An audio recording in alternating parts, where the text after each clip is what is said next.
ہوش سنبھالا ہے. اور 80 ہجری سے لے کر ان کی وفات کب ہوئی؟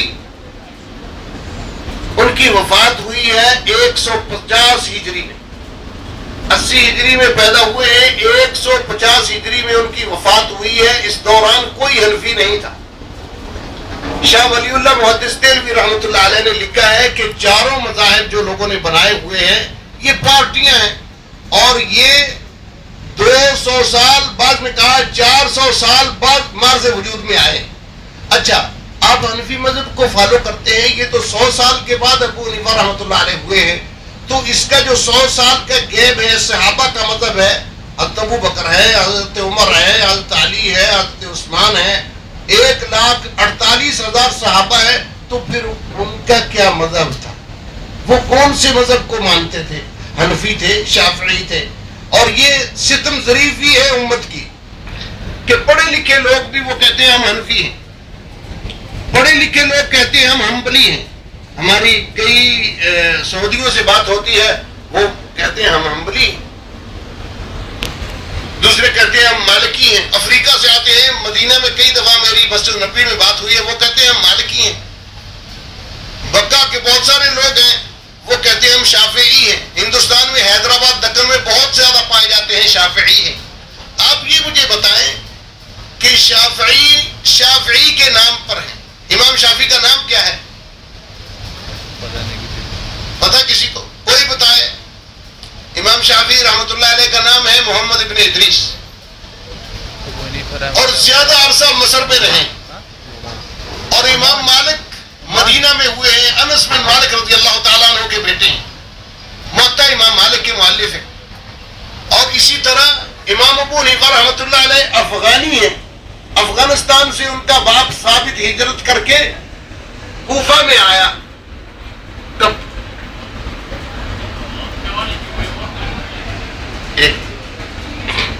بات مکمل کر لینے آپ, معلش معذرتاً. یعنی امام 4 ہی ہیں. میں یہ عرض کر رہا ہوں کہ مالکی کہتے ہیں مالک کے نام پر, شافعی کہتے ہیں شافعی کے نام پر, حنبلی کہتے ہیں حنبل کے نام پر, اور حنفی کہتے ہیں ابو حنیفہ رحمۃ اللہ علیہ اجمعین کے نام پر. یار شافعی بھی ہو, حنبلی بھی ہو, مالکی بھی ہو اور حنفی بھی ہو, محمدی کہاں گئے؟ محمد رسول اللہ صلی اللہ علیہ وسلم کا دین کہاں ہے؟ محمدی کہاں ہے؟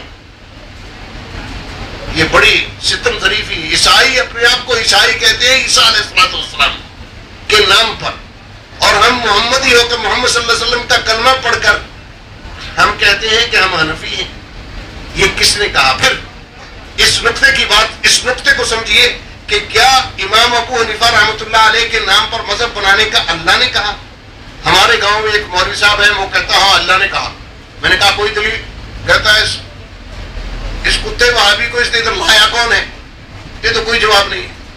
ایک دن کہہ رہا ہے کہ جمعے کے خطبے میں کہتا ہے امام ابو حنیفہ رحمۃ اللہ علیہ نے ایک دن اپنے شاگردوں سے کہا کہ بھائی ہم نے آج شافعی سے ملنے جانا ہے, وہاں جا کر رفع دین کرنا ہوگا. شاگردوں نے کہا ٹھیک ہے جناب. امام شافعی نے کہا بھائی آج ابو حنیفہ رحمۃ اللہ علیہ آ رہے ہیں, آج کوئی میرا شاگرد رفع دین نہ کرے, کیونکہ وہ کہیں گے یہ کیا مکھیاں مارتے ہیں. لہذا شاگردوں نے کہا ٹھیک ہے. جب ہم امام ابو حنیفہ رحمۃ اللہ علیہ آئے تو حنفیوں نے رفع دین کیا. شافعی جو رفع دین کرتے ہیں اس کو واجب جانتے ہیں, انہوں نے رفع دین ہی نہیں کیا. تو کہا کہ یہ کیا ہوا؟ کہا کہ حضرت اصل میں رفع دین تو ہم نہیں کرتے تھے, لیکن صرف آپ کے احترام کے لیے آج رفع دین کیا. تو آپ نے کیوں نہیں کیا؟ کہا کہ حضرت اصل میں ہم تو کرتے ہیں, لیکن آپ کے احترام کے لیے آج ہم نے رفع دین چھوڑ دیا. تو میں نے کہا مولوی صاحب امام ابو حنیفہ 150 ہجری کو فوت ہوئے ہیں, 80 ہجری کو پیدا ہوئے. امام ابو حنیفہ رحمۃ اللہ علیہ 150 ہجری کو فوت ہوئے. جس دن ابو حنیفہ رحمۃ اللہ علیہ فوت ہوتے ہیں اسی دن شافعی پیدا ہوتے ہیں. تو ملاقات کہاں ہوئی بتاؤ؟ دنیا بھر کی کتابیں اٹھائیں, کہتا ہے اس کو لایا کون ہے ادھر مسجد میں, اور گالیاں بھی بکی مارا پیٹا تو نہیں، کیوں تو ہمارے بڑے بھائی صاحب تھے اور انہوں نے کہا کہ چھڑا دو اس کو. لیکن مطلب یہ ہے مطلب یہ ہے کہ کوئی دلیل نہیں، ایسے مذہب بنا ہوا ہے. اچھا، حنفی مذہب میں فتاوی عالمگیری فتاوی ہندیہ کی 9ویں جلد میں لکھا ہوا ہے کہ اوپر حدیث لکھی ہے کہ عقیقہ کرنا لڑکے کے لیے 2 جانور اور لڑکی کے لیے ایک جان. لیکن یہ تو حدیث بیان کر کے نیچے لکھتے ہیں کہ حنفی مذہب میں عقیقہ کرنا مکروہ ہے. اگر یہ بات غلط ہو میرا ناک کاٹ دو. روئے زمین میں، ہندوستان، مصر، پوری دنیا میں یہ چھپی ہے کتاب، عربی میں لکھا ہوا ہے کہ حدیث میں ہے کہ بچے کے لیے 2 اور بچی کے لیے 1، لیکن حنفی مذہب میں عقیقہ کرنا مکروہ ہے. جائیں حنفیوں کی کتاب اٹھا کے، حنفیوں نے خود لکھا. تو اگر آپ ان مذاہب میں پڑ جائیں گے تو یہ فساد دنیا میں کیوں ہے؟ اسی لیے کہ لوگوں نے قرآن و حدیث چھوڑ کر اپنے نام کے، اپنے اماموں کے نام پر مذہب بنائے ہوئے. تو میں عرض کر رہا تھا، کیا اللہ نے کہا حنفی بنو، یا رسول اللہ صلی اللہ علیہ وآلہ وسلم نے کہا حنفی بنو؟ نہیں کہا. یا امام ابو حنیفہ رحمۃ اللہ علیہ نے خود کہا ہے کہ میرے نام پہ مذہب بناؤ؟ نہیں کہا. کہیں بھی کوئی چیز ثابت نہیں. تو اس لیے یہ لوگوں کے بنائے ہوئے مذاہب ہیں. مذہب ایک ہے، حق ایک ہے. حق 2 3 4 نہیں ہے، بلکہ حق ایک ہے اور وہ قرآن اور حدیث ہے. اور اللہ تعالیٰ نے قرآن شریف میں فرمایا فَإِن تَنَازَعْتُمْ فِي شَيْءٍ فَرُدُّوهُ إِلَى اللَّهِ وَالرَّسُولِ. تم میں کوئی اختلاف ہو جائے اللہ اور اس کے رسول کی طرف لوٹ آؤ. یہ نہیں کہا کہ فلاں امام کی طرف جاؤ، فلاں کی طرف جاؤ، نہیں، بلکہ فَرُدُّوهُ إِلَى اللَّهِ وَالرَّسُولِ إِن كُنتُمْ تُؤْمِنُونَ بِاللَّهِ وَالْيَوْمِ الْآخِرِ. 5ویں پارے میں کہا اگر تمہارا اللہ اور اس کے رسول پر اور قیامت پر ایمان ہے، اور ذالک خیر و احسن تاویلا، انجام کے لحاظ سے بھی یہ ایک اچھی بات ہے. پھر یہ کہ کسی کے نام پر مذہب بنانا یہ کس نے کہا ہے؟ اللہ اور اس کے رسول نے نہیں کہا. بھائیو، اللہ تعالیٰ نے نبی کریم صلی اللہ علیہ وآلہ وسلم کو دین دے کر بھیجا. ایمانداری سے نبی صلی اللہ علیہ وسلم نے صحابہ کو دین سکھایا اور صحابہ نے دنیا میں پہنچایا، اور دشمنان اسلام نے ان چیزوں کو داخل کر کے لوگوں کو دین سے متنفر کیا. اور یہاں تک دیکھیے کہ نبی کریم صلی اللہ علیہ وآلہ وسلم کے سامنے حضرت عمر رضی اللہ تعالیٰ عنہ بیٹھے ہیں، تورات کے اوراق پڑھ رہے ہیں. حضرت ابو بکر صدیق رضی اللہ تعالیٰ عنہ نے کہا ابو عمر دیکھ اللہ کے رسول کا چہرہ سرخ ہو گیا، دیکھ نہیں رہا. کہا یہ بھی تو اللہ کی نازل کردہ کتاب ہے، تورات بھی تو اللہ کی کتاب ہے. تو نبی کریم صلی اللہ علیہ وآلہ وسلم کے ہونٹ مبارک ہلے، حرکت میں آئے. آپ صلی اللہ علیہ وآلہ وسلم نے فرمایا عمر تم تورات کی بات کر رہے ہو. لو کانا، صحیح بخاری کی روایت ہے، لو کانا موسیٰ حیا لما وسعہ الا اتباعی. اگر موسیٰ نبی بھی زندہ ہو کے آ جائیں تو وہ میری اتباع کریں گے، اپنی تورات کا پرچار نہیں کریں گے. لوگوں، اگر محمد رسول اللہ صلی اللہ علیہ وسلم کے دین کے ہوتے ہوئے موسیٰ علیہ السلام جیسے جلیل القدر بھی اپنی بات نہیں کر سکتے تو کسی امام کو کیا حق ہے کہ وہ اپنے نام پر مذہب بنائے یا لوگ اس کے نام پر مذہب بنائیں؟ یہ ظلم ہے، یہ غلط تقسیم ہے، یہ ہمارے بھائیوں کی غلطی ہے. تحقیق طلب ہے، تحقیق کر کے ان چیزوں کو چھوڑنا چاہیے، صرف قرآن حدیث کو فالو کرنا چاہیے. اور اللہ نے بھی یہی کہا ہے کہ تم میں اختلاف ہو جائے قرآن اور حدیث کی طرف آؤ. وما آتاکم الرسول، جو تمہارا پیغمبر تمہیں دے دے فخذو، اسے پکڑ لو. وما نہاکم عنہ فانتہوا، جس سے روکے اس سے رک جاؤ. یہ 3 جی.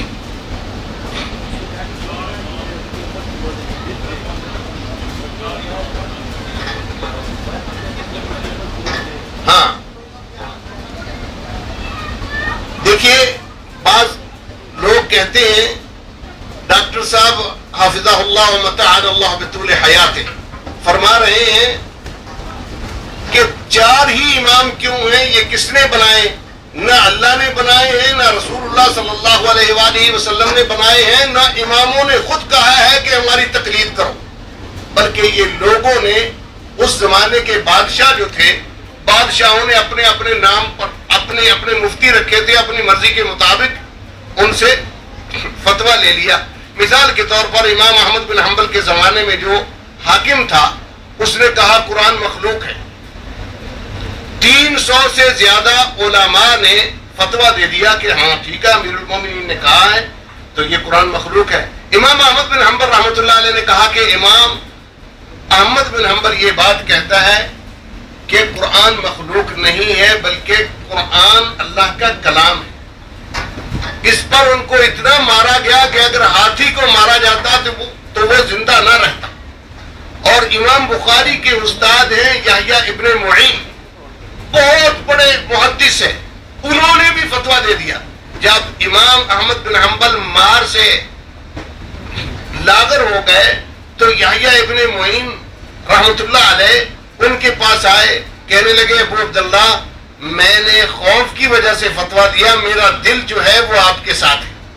تو امام احمد بن حنبل رحمۃ اللہ علیہ نے امام بخاری کے استاد یحییٰ ابن معین کی طرف دیکھا بھی نہیں، ایسے دیوار کی طرف منہ کر لیا۔ تو بھائیوں، حق بیان کرنے کے لیے ائمہ محدثین نے اپنی زندگیاں صرف کر دی ہیں۔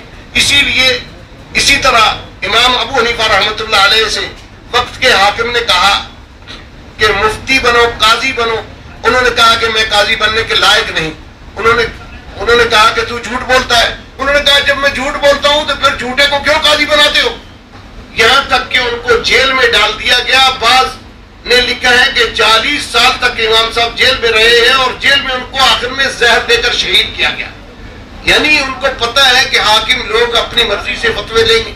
اسی طرح امام مالک رحمۃ اللہ تعالی علیہ، امام مالک کے زمانے میں ایک حاکم وقت کو ایک عورت بہت پسند تھی، وہ بڑی عاقلہ تھی، دانشور تھی۔ یہ لمبی بحث ہے کہ اس رات کے ٹائم اس نے کہا کہ بے وقوف کی کتنی نشانیاں ہوتی ہیں۔ شوہر نے اپنی بیوی سے کہا کہ تیرے جیسی بے وقوف ہوتی ہیں۔ اس نے کہا نہیں، 4 قسم کے بے وقوف ہوتے ہیں۔ اور بار امیر المومنین سن رہا ہے مدینے کا۔ اس نے کہا وہ کیا؟ کہا کہ وہ آدمی بے وقوف ہے جو شادی کرائے اپنی بیوی کو اپنے پاس نہ رکھے۔ نمبر 2، وہ بھی بے وقوف ہے جو خود کام کر سکتا ہے دوسروں کو سوال کرتا ہے۔ تیسرا، وہ بے وقوف جو پردیس جائے اپنے ساتھ زیادہ خرچہ نہ لے کر جائے۔ چوتھا، وہ جو اپنے سے بڑے سے دوستی کرتا ہے، خود غریب ہے، مسکین ہے اور بادشاہوں کے بیٹوں کے ساتھ دوستی کرتا ہے۔ یہ 4 قسم ہے بے وقوفی کی۔ اس نے، یہ لمبا واقعہ ہے، اس نے واپس جا کے سن کے تحقیق کرنے کے بعد اس بندے کو بلایا، کہا اپنی بیوی کو طلاق دے دو۔ اس نے کہا میں کیوں طلاق دوں؟ جناب میری بیوی مجھ سے خوش ہے۔ بیوی سے پوچھا، وہ کہتی میں طلاق نہیں لینا چاہتی۔ وقت کے علماء نے فتویٰ دے دیا کہ جب امیر المومنین کہے تو بیوی طلاق ہو جاتی ہے۔ طلاق ہو گئی، اس کو لے لیا۔ امام مالک رحمۃ اللہ علیہ کے پاس یہ کیس آیا تو انہوں نے کہا کہ یہ طلاق نہیں ہے۔ امام مالک رحمۃ اللہ علیہ کو مارا، اس قدر مارا کہ دایاں بازو ٹوٹ گیا۔ اور پھر وقت کے حاکم میں مدینے کی گلیوں میں جوتوں کا ہار پہنایا، امام مالک کو منہ کالا کر کے گدھے پہ بٹھا کر پورے مدینے میں گھمایا۔ اور امام مالک ایک جگہ پہ کھڑا ہو کے کہتے ہیں ایھا الناس من عرفنی فقد عرفنی، اے لوگوں جو جانتا ہے وہ تو مجھے جانتا ہے، من لم یعرفنی مالک ابن انس، جو نہیں جانتا وہ جان لے کہ میں مالک انس کا بیٹا ہوں۔ میں کہتا کیا ہوں، طلاق المکرہ لیس بشیء، جو زبردستی لی گئی طلاق نہیں ہے۔ انہوں نے تو حق بیان کرنے کے لیے مارے کھائیں، منہ کالا کروایا، اپنے ہاتھ توڑوائے، لیکن لوگوں ان کی پیروی کرتے ہوئے ان کے نام پہ مذہب بنانا، یہ نہ انہوں نے کہا، نہ اللہ نے کہا، نہ رسول نے کہا صلی اللہ علیہ وآلہ وسلم، اور نہ ہی اس زمانے میں اس وقت کے حاکموں نے ان کے نام پر مذہب بنایا، بلکہ شاہ ولی اللہ محدث دہلوی رحمۃ اللہ علیہ فرماتے ہیں کہ یہ منتشر 4 مذہب جو ہیں وہ 400 سال بعد ماض وجود میں آئے. اور جیسے میں نے ایک بات عقیقے کی بتائی ہے حنفی مذہب میں، اسی طرح مالکی مذہب میں بجو کھانا جائز ہے. بجو ایک درندہ ہے، مردے کھاتا ہے. لیکن اسی طرح حنفی مذہب میں کوا کھانا جائز ہے. اور لکھا ہے کتابوں میں، اور لکھتے ہیں کہ وہ ابغض الحلال الذي يقال له ذات، وہ جسے فارسی میں ذات کہتے ہیں. لیکن یہ بات صحیح ہے؟ نہیں صحیح. ہم اسی لیے کہتے ہیں کہ امام جتنے بھی ہیں ان پر کوئی بات نہیں کرو. وہ رحمہ اللہ اللہ کے پاس چلے گئے ہیں، وہ رحمت کے مستحق ہیں، ان کے لیے دعا مانگو. لیکن بھائیو ان کے نام پر مذہب نہیں بناؤ، بلکہ ائمہ کا اس میں کوئی قصور نہیں ہے. وہ اللہ کے پاس پہنچ چکے ہیں، اللہ کے ہاں وہ یہ بات کہہ دیں گے کہ ہم تو بری ہیں. آج صرف اور صرف قرآن اور حدیث کو فالو کرو. کیوں؟ کسی امام کے بارے میں اللہ نے نہیں کہا، بلکہ محمد رسول اللہ صلی اللہ علیہ وسلم کے بارے میں کیا کہا؟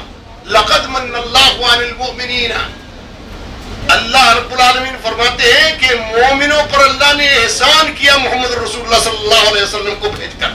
اور قرآن میں اللہ نے کہا قل ان کنتم تحبون اللہ فاتبعونی، کہا کہ اے نبی محمد صلی اللہ علیہ وسلم اعلان کر دو کہ اگر تم اللہ کو محبوب بنانا چاہتے ہو تو میری اتباع کرو. جب میری اتباع کو چھوڑ کر کسی دوسرے امام کی تقلید کریں گے تو یہ گمراہی کا راستہ ہے. اسی لیے کسی نے کہا ہے نہیں ہے جستجوئے حق کا تجھ میں ذوق و شوق، امتی کہلا کہ تو پیغمبر کو رسوا نہ کر، ہے فقط قرآن و سنت امن و راحت کا طریق، فتنہ جنگ و جدل تقلید سے پیدا نہ کر. تو اس لیے اللہ اور اس کے رسول کا دین قرآن اور حدیث ہے. جب قرآن و حدیث کو چھوڑ دیں گے تو پھر فتنے ہی فتنے ہیں. کسی کی اللہ نے شورٹی نہیں دی، محمد رسول اللہ صلی اللہ علیہ وسلم کی شورٹی دی ہے کہ اللہ کے رسول کی بات اللہ کی بات ہے. وما ينطق عن الهوى. اس لیے بھائیوں آج ہمیں کوشش کرنی چاہیے کہ یہ جو مذہب 4 امام ہیں لوگوں نے بنائے، 4 ہی نہیں ہے، بہت سارے امام ہیں. شیعہ کہتے ہیں 12 امام ہیں، اور سنی کہتے ہیں 4 امام ہیں، اور دوسرے کہتے ہیں نہیں 3 امام ہیں. بعض نے کہا ہے کہ نہیں 6 امام ہیں. یہ 6 یا 6000 سارے امام اللہ ان پر رحمت کرے. لیکن ہم 6 نہیں 6000 صحابہ، سارے لاکھوں صحابہ امام ہیں. لیکن ہر بندے کی بات جو ہے وہ حدیث پر پرکھی جائے گی.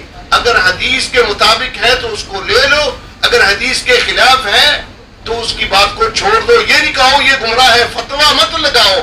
یہ خودکش دھماکے، یہ اپنے آپ کو دھماکے سے اڑا لینا، جیکٹیں پہننا اور یہ دوسری تیسری چیزیں، یہ کس چیز کا نتیجہ ہے؟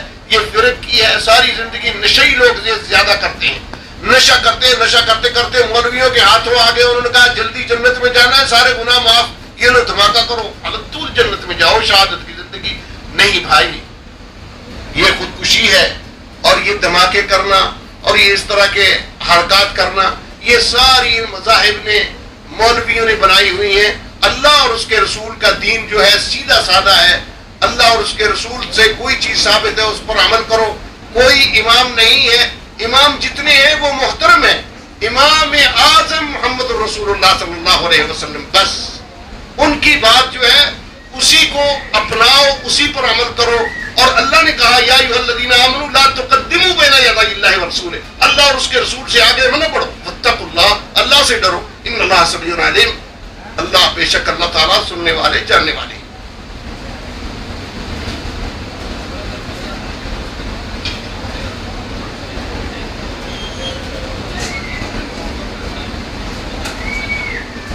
ذی الحجہ کو یوم عرفہ ویسے نام کر دیا گیا ہے. یوم العرفہ جو ہے اس کو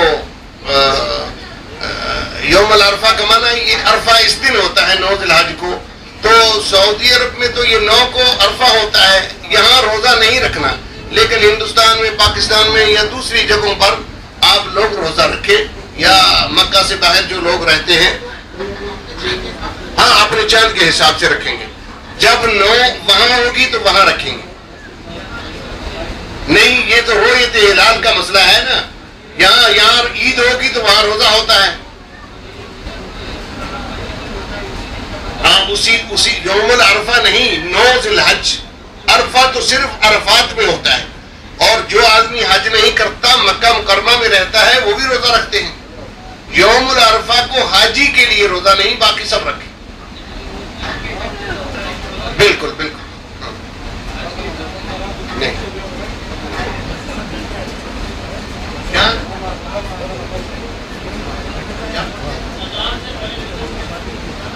اذان سے پہلے درود کون پڑھتا ہے؟ کوئی نہیں پڑھتا؟ ہاں، وہ صلاۃ والسلام علیکہ یا رسول اللہ والا۔ ہاں دیکھیے بھائی، نبی کریم صلی اللہ علیہ وسلم نے فرمایا وَإِذَا سَمِعْتُمُ الْمُؤَذَّنَ،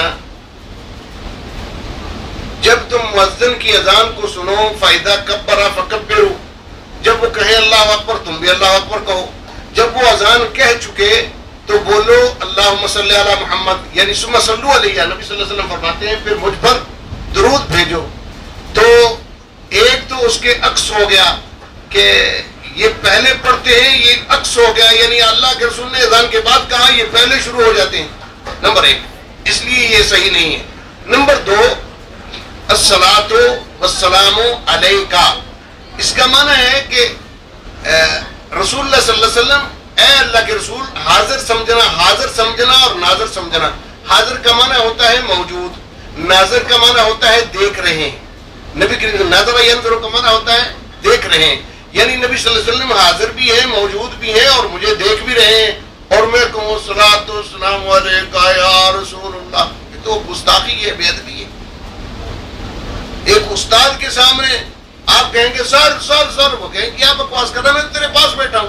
یہ عقیدہ، دو چیزیں غلط ہیں، دو چیزیں صحیح نہیں۔ یا تو یہ عقیدہ نہیں رکھو کہ رسول اللہ صلی اللہ علیہ وسلم موجود ہیں، اور یہ عقیدہ رکھتے ہیں کہ حاضر ہیں ناظر ہیں، اور پھر زور سے صلاۃ پڑھنا، اور یہ بھی پڑھنا، اس میں آل کا ذکر نہیں ہے، اللہ کا ذکر نہیں ہے۔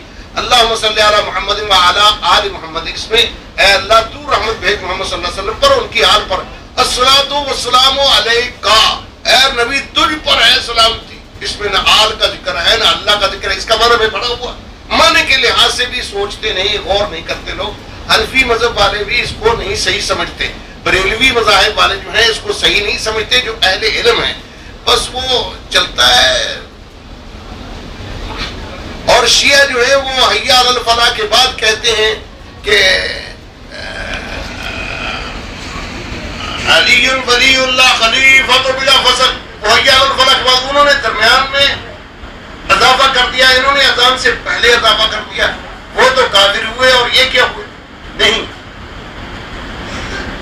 جو نبی سے آگے بڑھنا ہے صلی اللہ علیہ وآلہ وسلم، آگے بڑھنا ہے، یہ صحیح نہیں ہے۔ جی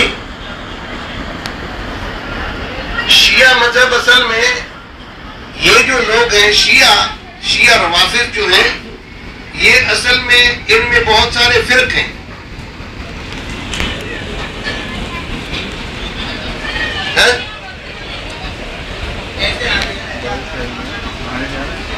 ہاں دیکھیے، شیعہ مذہب والے جو ہیں، الحمدللہ اللہ کی رحمت ہے، شیعہ مذہب والے جو ہیں یہ اصل میں حضرت علی رضی اللہ تعالیٰ عنہ کی تفضیل کے قائل ہیں، یعنی ان کو حضرت ابوبکر، حضرت عمر، حضرت عثمان پر، جو کہ صحیح نہیں ہے۔